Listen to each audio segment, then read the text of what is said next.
Anthony Albanese and his frontbench Labor mates might like you to think they're on a post-election listening tour. When they keep rejecting what you voted for a mere 6 weeks ago, it's clear there's not much listening going on.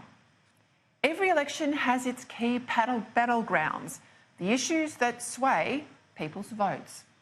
In 2013, it was carbon tax and border protection, and the Liberals won because they promised to scrap the tax and stop the boats. In 2016, it was a challenger who wanted a contest versus an incumbent, Mr Harbourside Mansion, who basically just wanted a coronation. And the Liberals ended up losing 14 seats because voters didn't much like either option. This time in 2019, it was Labor wanting more tax and the Liberals wanting less tax. And the Liberals won because more people thought that they could spend their money better than government could spend it for them. It turned out to be an election about aspiration, and one where Labor's tired class war rhetoric was rejected. After being told for 3 years that a Labor government was inevitable, it was the people who reminded the politicians that they're the ones who hire and fire, not the pollsters or the party room insiders who had brought down 4 PMs over the past decade. Ultimately, the people voted for a coalition government that was back on the centre-right under Scott Morrison, rather than the Labor light mob led by Malcolm Turnbull. It was an election that pitted big government, climate alarmism and political correctness against the quiet Australian, and that trust the people's side won, narrowly but decisively.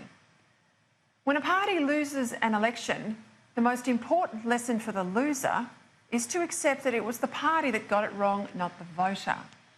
And the best way, indeed the only way, to show you've listened to the voter is to allow the government's key measures to be implemented so that the people's judgment can be vindicated or, as the case may be down the track, revised in light of further developments. When the Liberal Party rolled over on work choices after its 2007 defeat, it wasn't necessarily conceding that industrial relations reform was dead, but it was conceding that the people have a right to see the policies they voted for put into practice. And on that issue in 2007, on work choices, the judgment of the people was that the changes went too far.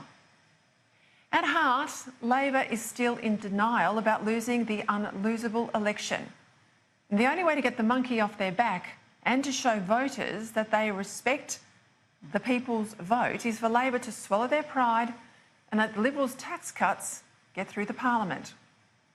At least one Labor frontbencher, Joel Fitzgibbon, well, he's been bugged by this reality after almost losing the reliably blue-collar seat he's held for 2 decades and his father before that.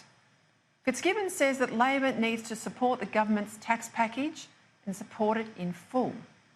More common sense like that, and voters might actually think this listening to a malarkey is actually about listening.